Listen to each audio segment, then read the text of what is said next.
देवतुल्य आयु एम माँ शक्ति। आज श्रद्धा चंद्र का क्रमांक है 1195। दिन शनिवार, तारीख 5 अप्रैल 2025। आज हमारे बीच में आदरणीय प्रोफेसर डॉक्टर आर के काला साहब। उनका जो टॉपिक है संचार और अध्यात्म है। अब ज्यादा सुन लेते हैं। आदरणीय काला साहब से निवेदन करते हैं कि आज का अद्भुत जारी करें। आदरणीय काला साहब। नमस्कार जी।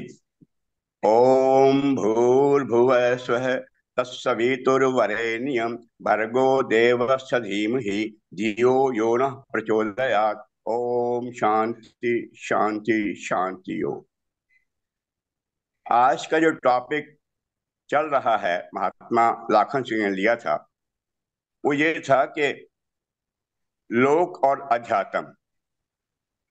असल में सत्ता तो केवल एक ही है। चैतन्य सत्ता जो है, चेतन शक्ति जो है, एक ही है, ब्रह्म या परमात्मा, जिसको वेदांत में सिर्फ आत्मा के नाम से पुकारा गया है। वेदांत का मतलब होता है वेदों का अंत। जो वेदों का हाईएस्ट विजडम है, वो वेदों में नहीं है। वो चाहे पाठ पूजा है, तप है, यज्ञ है, वो कर्म कांड में शामिल कर लिया जाता है। लेकिन जो उपनिषद पाठ है, वो ब्रह्म विद्या है। ब्रह्म विद्या का मतलब होता है कि जिसको प्राप्त करने के बाद इंसान वापस आवागमन में नहीं आता, वो ब्रह्मलोक तक जाता है, अर्थात मोक्ष को प्राप्त होता है। तो वेदांत का मतलब है वेदों का अंत, अर्थात wisdom of the knowledge. I mean highest wisdom. वो हाईएस्ट विजडम यह है कि जगत में केवल एक ही सत्ता है, चेतन। आवाज आ रही जी? ये आ आ रही रही है आ आवाज रही। जी, आ रही है सर, आ रही है। आ रही है। तो एक ही सत्ता है, वो चैतन्य सत्ता जो है, उसका नाम परमात्मा है, भगवान है, ब्रह्म है, जिसको आत्मा के नाम से कहा गया है। जो आत्मा है, इसी का प्रकाश शरीर में है। आत्मा का ही प्रकाश बुद्धि पर है, जिसको हम रिफ्लेक्टिव कॉन्शियसनेस कहते हैं, चिदाभास कहते हैं। वो चिदाभास जो है, वो बुद्धि पर है। बुद्धि पर आते ही बुद्धि में एक नया अहम आ जाता है कि मैं शरीर, मन, बुद्धि इत्यादि हूँ। वो शरीर को स्वयं मानना शुरू हो जाता है। ये सबसे बड़ी बाधा है। वो कुछ भी नहीं है, केवल चेतना ही है। क्योंकि जब हम रात को सोते हैं, गाढ़ निद्रा में मन शांत हो जाता है, बुद्धि शांत हो जाती है, शरीर की इंद्रियां शांत हो जाती हैं। केवल आत्मा ही चेतन है, जो लगातार जगता है। जब हम कहते हैं रात को मैं आराम से सोया, गाढ़ निद्रा में था, मुझे कोई सपना नहीं आया, तो ये कौन कह रहा है? ये मैं कह रहा हूं, अर्थात आत्मा क्या है ये? मैं का मतलब शरीर मन बुद्धि नहीं। मैं का मतलब स्वयं से है। स्वयं का मतलब आत्मा से है। ये आत्मा ही है जो इस बात को घोषित कर रही है कि मैं रात को बड़ी शानदार नींद सोया। क्योंकि आत्मा ही केवल विटनेस है, यही साक्षी है, ये दृष्टा है। और जब ये स्वप्न अवस्था में होता है, उठते ही ये शिकायत करता है कि आज मुझे शानदार नींद नहीं आई, क्योंकि आज लगातार सपने चलते रहे, और सपने जो है वो मुझे सोने नहीं दिए। ये कौन कह रहा है? आत्मा कह रही। और जागृत में तो ये आत्मा शरीर को देखता ही है। हम आत्मा को पुल्लिंग भी स्त्रीलिंग भी दोनों में इस्तेमाल कर सकते हैं। तो आत्मा ही केवल देखने वाला है। आत्मा दृष्टा है दृश्य का। जो दृष्टा है, जो सीयर है, जो एक्सपीरियंसर है, जो जो परसीवर है, परसीवर ही परसीव्ड को देखता है, एक्सपीरियंसर ही एक्सपीरियंस्ड को देखता है, सीयर ही सीन को देखता है। बस यही ध्यान रखना है कि जो दृष्टा है, यह मैं हूं। और जो दृश्य है, वो लोक है, संसार है, जगत है। जगत की सत्ता है नहीं, पर व्यवहार में दिखती है। जैसे स्वप्न की सत्ता नहीं है, स्वप्न जगने पे टूट जाता है, लगता था स्वप्न है, कुछ देर का है। ऐसी जगत है, ये भासता है व्यवहार में, लेकिन ये है ही नहीं। इसलिए इसका नाम है माया। मामन नहीं यामन, जो जो नहीं है वो माया है, वो दृश्य है। अगर दृश्य को हम कभी कभी ब्रह्म की छाया भी कहते हैं, क्योंकि इसी की छाया जो है वो, इसका रिफ्लेक्शन जो है बुद्धि पर है, और बुद्धि मन ने दिखाया कि ये संसार है। तो ये जो आत्मा है, दृष्टा है, साक्षी है, ये साक्षी ही अंदर आत्मा है, बाहर परमात्मा है। क्योंकि श्री कृष्ण कहते हैं कि ये जो शरीर है एक क्षेत्र है, ये खेत है, और इस खेत में जो क्षेत्रज्ञ है वो मैं हूं।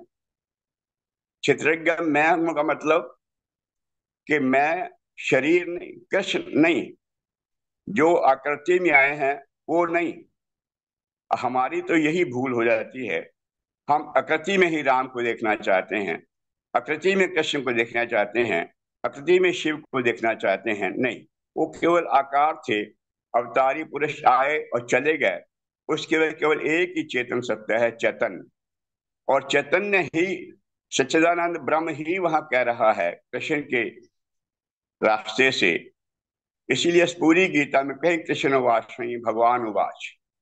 जो सच्चिदानंद भगवान है, सच्चिदानंद स्वरूप सत्ता है, चैतन्य है, चैतन्य ही का ये कहना है कि मैं क्षेत्रज्ञ हूं। और ये क्षेत्रज्ञ सबको देखता है, और ये क्षेत्रज्ञ स्वयं दिखता नहीं। अगर मैं कहता हूं, आपसे एक काम पूछता हूं कि अपने अंदर इस आत्मा को ढूंढो, जो सिर के ब्रह्मंड से लेकर के पैरों के नाखून तक व्याप्त है, जिसकी वजह से शरीर चल रहा है, मैं बोल रहा हूं, आप सुन रहे हैं। ये ये कहाँ है, ये किस जगह पर है? आप पूरा ढूंढ लीजिए, आंख बंद करके ढूंढिए कहाँ पर है, कहाँ पर है। यही पाएंगे कि ये नहीं मिला, है ही नहीं। क्या इसका कोई आकार है? नहीं है, निराकार है, इसलिए दिखता नहीं है। अगर आकार होता दिखता, निराकार से दिखता नहीं। तो जो निराकार सत्ता है उसका अनुभव किसने किया?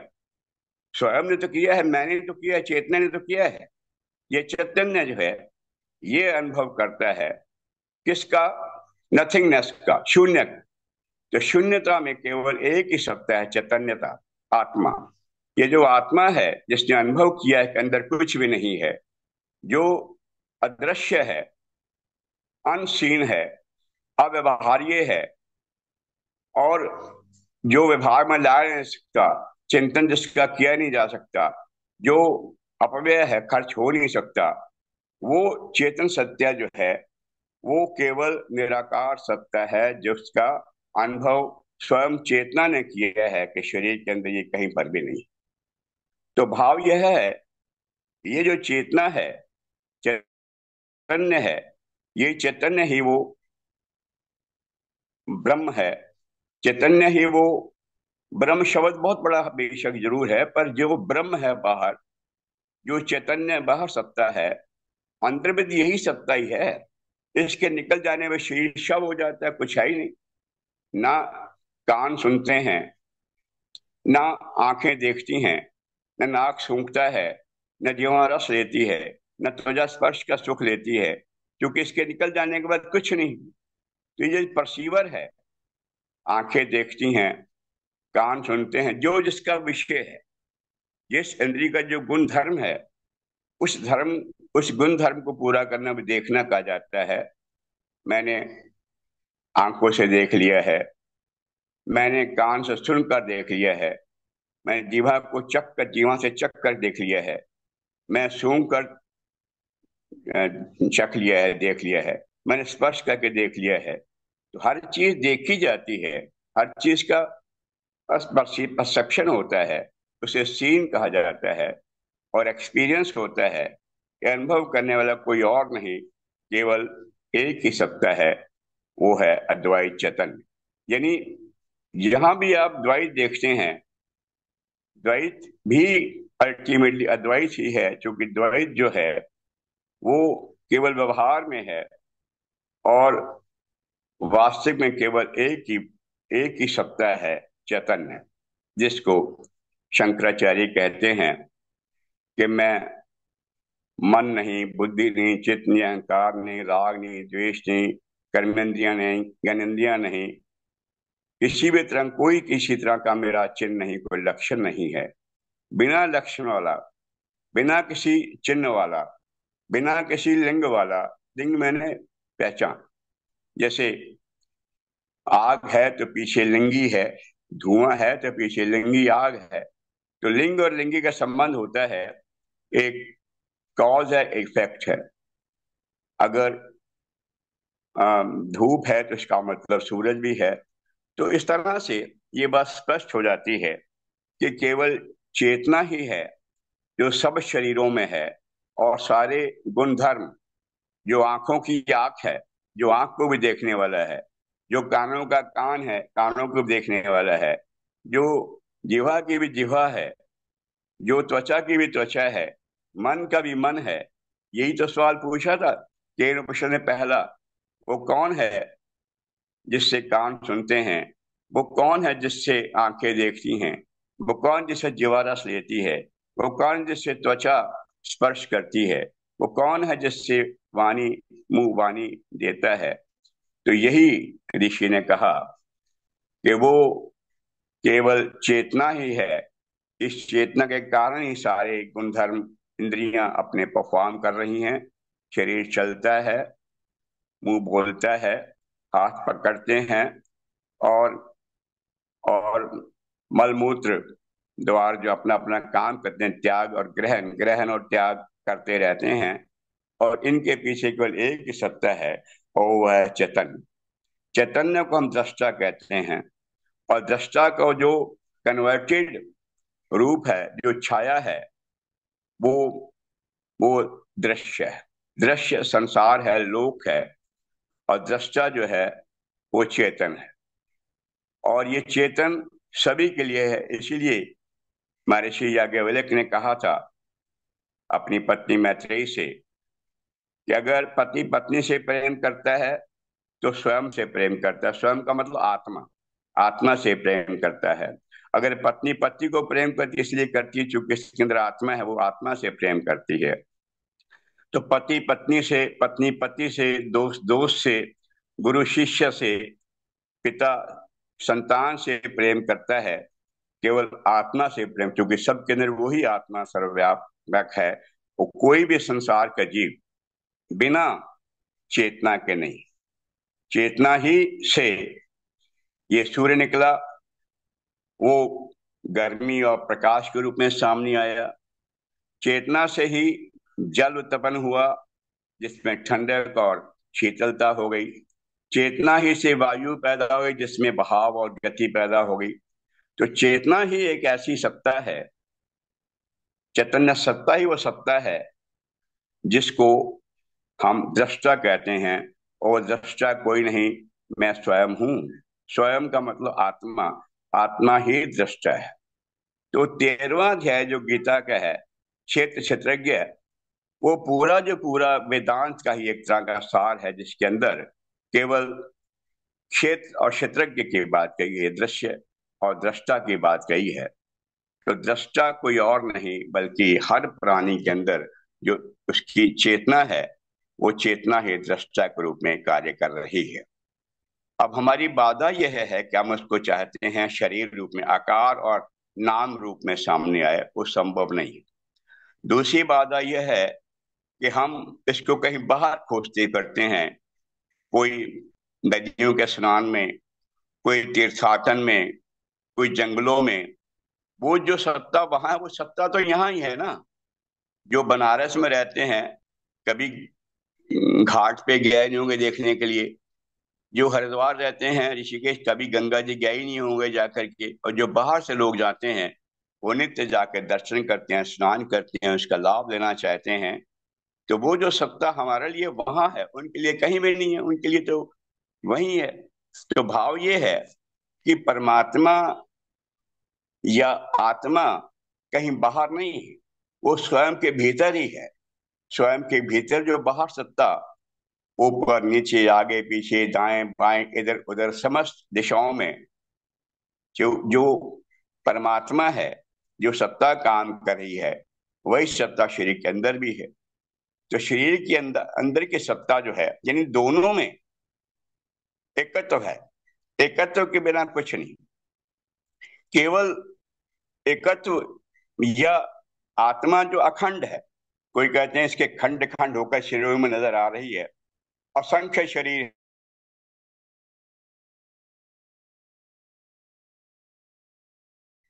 और इतने ही इससे कई गुना ज्यादा पशु पक्षी और बाकी जीव होंगे। उन सब में वही चेतना काम कर रही। तो चेतना जो है वो जगह जगह है। इसीलिए गीता में 13वें अध्याय में 7वें श्लोक में श्री कृष्ण कहते हैं, श्री भगवान वास भगवान कहते हैं कि जो अखंड सत्ता है, अविभक्त परमात्मा है, वो शरीरों में विभक्त हुआ भासता है, पर विभक्त है नहीं। क्योंकि आत्मा और परमात्मा में एकत्व है, एक ही सत्ता जो है, एक ही एक ही आकाश घटाकाश हुआ है, एक ही आकाश मठाकाश हुआ है। एक ही तत्व जो है वो शरीरों में दृष्टा के रूप में, चेतना के रूप में काम कर रहा है। और वो जो है वो कोई और नहीं, वो मैं है। तो मैं का मतलब अहम से नहीं है, कि अहंकार से नहीं है कि मैं शरीर मन बुद्धि हूं। अब बड़ी बात यही है कि हम अपने को ही स्वयं मानने लगे हैं कि मैं ही, शरीर ही केवल आत्मा है। ऐसा नहीं है, चेतना ही केवल आत्मा है, और चेतना के अलावा जो है बाकी कुछ भी नहीं है। तो चैतन्य सत्ता केवल एक ही है, और वो है अद्वैत का पूरा जो वेदांत की पूरी छोरी है, जो पूरा सार है, वो ये है कि ब्रह्म और जीव एक ही है। जीव वो ब्रह्म ना पर है, जीव और ब्रह्म दो नहीं है, केवल एक ही है। और ये जो है भ्रम बना हुआ है कि शरीर अलग है और आत्मा अलग है। और दूसरा, कभी भी आकृति में या फॉर्म में या शेप में चैतन्य भगवान नहीं आते। ये एक निराकार सत्य है, जो निराकार ही है, और निराकार ही होकर के सामने आती। मांडूक्य उपनिषद का 7वां मंत्र यही कहता है कि जो तुर्य है, जो तुर्य यानी स्वयं आत्मा है, वो ही जागृत में वैश्वनर है, और स्वप्न में तेजस है, और गाढ़ अवस्था में प्राज्ञ है। जैसे एक ही सोना, एक ही सोना कभी गहना, एक ही सोना कभी हार हुआ, कभी अंगूठी हुई, कभी बाजीबंद हुआ। सोना एक ही है, अलग अलग नहीं। मिट्टी एक ही है, जिससे कभी घड़ा बना, उससे सुराही बनी, उससे हंडिया बनी, उससे लकड़ी का कुल्हड़ बना, उससे मिट्टी का कुल्हड़ बना। लेकिन अफसोस यह है कि जब कपड़े में गांठ डालते हैं ना, तो गांठ ऊंची हो जाती है, उसको अहम हो जाता है कि मैं तो ऊंची हो गई, मैं कपड़ा नहीं हूं, मैं गांठ हूं, ऊंची हूं। अगले क्षण उस ऊंची गांठ में भी केवल कपड़ा ही है, कपड़े वाला कुछ नहीं। जो बुलबुला है, जो लहर है, वो अलग बेशक दिखे एक क्षण को, अगले क्षण वो पानी ही है, बुलबुला भी और लहर भी। तो इस तरह से जो अहंकार है कि मैं शरीर हूं, मैं आत्मा नहीं शरीर हूं, मैं करता हूं, ये भ्रम है। क्योंकि कर्ता जो है वो, यानी डाकू के अंदर भी वही है, और पापी के अंदर भी वही है, और सत्य कर्म करते हुए के अंदर वही है। वही ब्राह्मण में है, वही चंडाल में है। यही बात चंडाल ने कही थी शंकराचार्य से, तुम किसको आगे छटाते हो? चंडाल को कहते हो, चंडाल हट, जो आत्मा तुम्हारे अंदर है वही आत्मा मेरे अंदर भी है। ये तुम प्रचार करते हो, केवल एक ही आत्मा है, एक ही चेतना है, जो सत्य व्याप्त है, बाहर भी अंदर भी, यहाँ भी वहां भी, हर जगह केवल एक ही चेतना है, केवल एक ही आत्मा है। जब एक ही आत्मा है तो उस केस में हमें ये द्वैत भाव जो है वो किसी भी तरह से शोभा नहीं देता है। बस इन्हीं शब्दों से जो वेदांत का सार है वो यही केवल है कि एक ही सत्ता है जो पूरे संसार में व्याप्त है, और जो विभिन्न शेप ग्रहण किए हुए हैं वो भी परमात्मा ही है, कुछ और नहीं है। दोस्तों, नमस्कार, धन्यवाद। बहुत बहुत धन्यवाद आदरणीय प्रोफेसर डॉक्टर काला साहब। आज आपने एटेंडम विषय लिया और बहुत अच्छा बोले। सभी लोग अनम्यूट हैं। आप किसी को जिज्ञासा बनते इस संबंध में आत्मा उसमें पूछ सकते हैं काला साहब से, नहीं तो फिर शेख साहब धन्यवाद देंगे दोस्तों। काला साहब, ये आत्मा और शरीर जानते सभी है, पर सारे लोग जो है शरीर को प्रसन्न करने के चक्कर में लगे रहते हैं। वही आत्मा शरीर जो का है ना, कहते हैं यही। शरीर बदलता, निरंतर बदलता रहता है। बचपन में शरीर कुछ और था, युवावस्था में कुछ और हो गया, प्रौढ़ावस्था में बदल गया, बुढ़ापे में और हो गया, और हम्म, कुछ दिनों बाद मृत्यु का प्राप्त हो जाएगा। पर चेतन अमर है, चैतन्य अमर है, सत्य है, जो कल भी जैसा था आज भी जैसे बचपन में जो था वही आज भी है, वही बुढ़ापे में होगा, अंत तक रहेगा। तो केवल शरीरों का बर्तन होता है, आत्मा का नहीं। मन मन और आत्मा का मिलन जो है मन, मन तन छूटे मन कहाँ समाई, श्री गुरु नानक कबीरदास कहते हैं, गुरु नानक जी कहते हैं कि जब मन छूटता है तो मन कहाँ चला जाता है।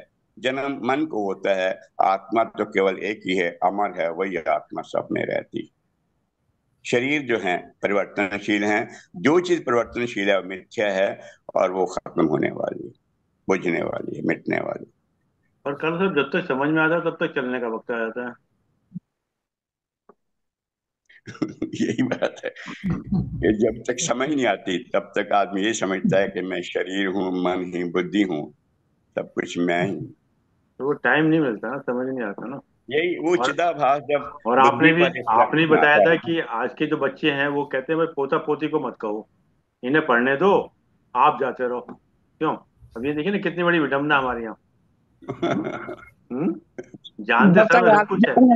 जब तक आदमी समझता समझता आगे बढ़ता है, तब बूढ़ा आगे बराबर हो जाता है, खत्म हो जाता है। हम्म। हम्म। मन बुद्धि, इसलिए मन जो है ना वही वही आता है जहां जहां उसका रुझान होता है। इसीलिए दादा पोता बन किया जाता है, पिता पुत्र बन किया जाता है। तो ये सब मन जो है जहाँ उसकी रुचि होती है। और श्री कृष्ण गीता में कहते हैं, भगवान उवाच, भगवान कहते हैं कि जैसा चिंतन करता हुआ शरीर इंसान छोड़ता है, जो अंत समय की जो मति होती है उस मति के अनुसार उसको शरीर मिल जाता है। इसलिए अंतिम समय इस चैतन्य मन बना रहे, इसी मन लगा रहे, तो फिर कल्याण है। और काला अगर साहब, मन जैसे आपने कहा ना कि अंतिम जो क्यों काला साहब अंतिम, एक मिनट, मैं काला साहब अंतिम क्यों बोलते हो? हमेशा लगाना चाहिए ना, हाँ जी, हमेशा ही लगाना चाहिए, अंतिम क्यों बोलते हो? हमेशा हमेशा लगा, हम तभी तो ध्यान वहां जाएगा अंत हमेशा ही में। लगा रहे हैं। क्योंकि अगर यही, अगर ध्यान हाँ तो अंत तो किसी को पता है। आज अगर हम कह दें अंत है, हो सकता है 20 साल बाद अंत हो। तो लगे तो रहो जल्दी हो, हमेशा ही, सदा ही। निरंतर चिंतन नहीं, चलना चाहिए। नहीं है खुद में खुद ही है, कहाँ खुदा जाने। कला साहब, नहीं है बिल्कुल, खुद में खुद ही है, कहाँ खुदा जाने। उसी के नाम पे थामी है बेखुदी हमने। क्या बात है, क्या बात है। निरंतर चिंतन करना चाहिए, निरंतर, देव ऋषि जी, निरंतर। देव ऋषि जी, हाँ निरंतर देव आंखों ऋषि में, जी। आंखों में हाँ, ज्ञान का निरंतर। अंजन लगाकर, अंजन इधर भी लगाकर, तू है, चूना उधर भी लगाकर तू बड़ा है, ऊपर प्रचार तू है, बड़ा नीचे नहीं तू है, होता। अंदर तू है, बाहर तू है, ऊपर तू है, नीचे तू है, बाएं तू है, बेशक दाएं। बेशक, सब कुछ है। हर सांस में तू है, हर धड़कन में तू यही है, तू यही ही तू सब है, है। हाँ, यही देव सब। ऋषि जी, ये जो कॉन्शसनेस है ये कभी वेस्ट नहीं होता है। हाँ, कभी रिसाइकिल वेस्ट नहीं और होता। रीयूज, रिसाइकिल और रीयूज होता रहता है। ऊपर करो, ऊंचा करो। बहुत बहुत नीचे चला गया, बहुत नीचे चला हम गया। कहते हैं कि मैं खल और कामी हूं, मुझ में आत्मा, आत्मा तो उसके अंदर भी वही है। लेकिन अगर वो आत्मा अपने को जानता है तो प्रार्थना हाँ बेशक करे, बस स्वयं को आत्मा ही समझे, आत्मा के अलावा कुछ और नहीं समझे, तो फिर तो अंत समय भी यही कल्याण करने वाली चीज है। चलिए साहब, और किसी को कोई प्रश्न पूछते नहीं तो शेखी साहब धन्यवाद दीजिएगा सर। बहुत कुछ आत्मा परमात्मा सबको जान लिया। सर्वप्रथम धन्यवाद। सर्वप्रथम धन्यवाद आदरणीय अरविंद शर्मा जी, आपने मुझे अवसर दिया धन्यवाद देने के लिए। आज डॉक्टर प्रोफेसर आर के काला जी ने शॉर्ट नोटिस पर क्लास ले ली, बहुत अच्छा है। संसार और अध्यात्म के बारे में बहुत ही विस्तार पूर्वक आपने बताया कि चेतन सत्ता क्या है, और मेन चेतन सत्ता ही है जो आत्मा के रूप में प्रकट है, और इसी का ध्यान करना चाहिए।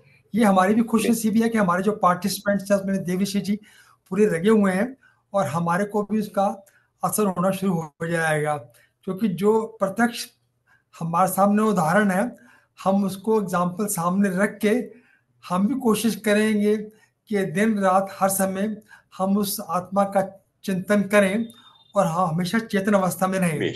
आज के उद्बोधन के लिए डॉक्टर प्रोफेसर आर काला जी का बहुत बहुत धन्यवाद। धन्यवाद। बहुत बहुत धन्यवाद आदरणीय केशव साहब, बहुत बहुत धन्यवाद आदरणीय प्रोफेसर डॉक्टर आर के काला साहब, आपने समय दिया। और जूम के लोगों का विशेष रूप से धन्यवाद कि आपने समय दिया। और जैसा कि एक विचार के साथ और 3 बार ओम के साथ अपनी बात समाप्त करते हैं। आज का विचार, चेहरे की चमक आपके दिल के विचारों पर निर्भर करती है। जी। चेहरे की चमक आपके दिल के विचारों पर निर्भर करती है। अगर आपके दिल में आत्मविश्वास है तो आपका चेहरा तेजस्वी दिखता है। बहुत सुंदर सुंदर। अगर आपके दिल में आत्मविश्वास है तो आपका चेहरा तेजस्वी दिखता है। अगर आपके मन में दूसरों के लिए प्यार है, अगर आपके मन में दूसरों के लिए प्यार है तो आपका चेहरा सात्विक दिखता है। बहुत अच्छी, बहुत सुंदर। अगर आपके मन में दूसरों के लिए प्यार है तो आपका चेहरा सात्विक दिखता है। और अगर आपके मन में दूसरों के लिए सम्मान है तो आपका चेहरा विनम्र दिखता है। क्या बात, बहुत अच्छी, बहुत अत्यंत सुंदर सर। मन में दूसरों के लिए सम्मान है तो आपका चेहरा विनम्र दिखता है। मन के ये भाव मनुष्य को खूबसूरत बनाते हैं। वाह वाह, बहुत सुंदर। मनुष्य के भाव, मन के भाव मनुष्य को खूबसूरत बनाते हैं। बहुत बढ़िया। आइए सब 3 बार हमको उच्चारण करते हैं।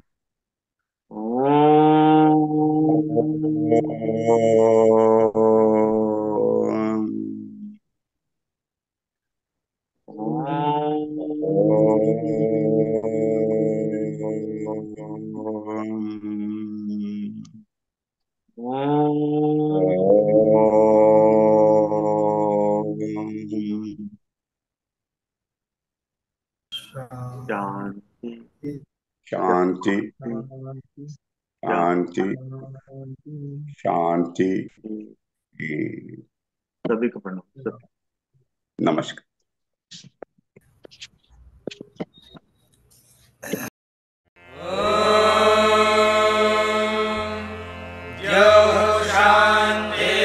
शान्तिरन्तरिक्षं शान्तिः पृथिवी शान्तिरापः शान्तिरोषधयः शान्तिः वनस्पतयः शान्तिर्विश्वे देवाः शान्तिर्ब्रह्म शान्तिः सर्वं शान्तिः शान्तिरेव शान्तिः सा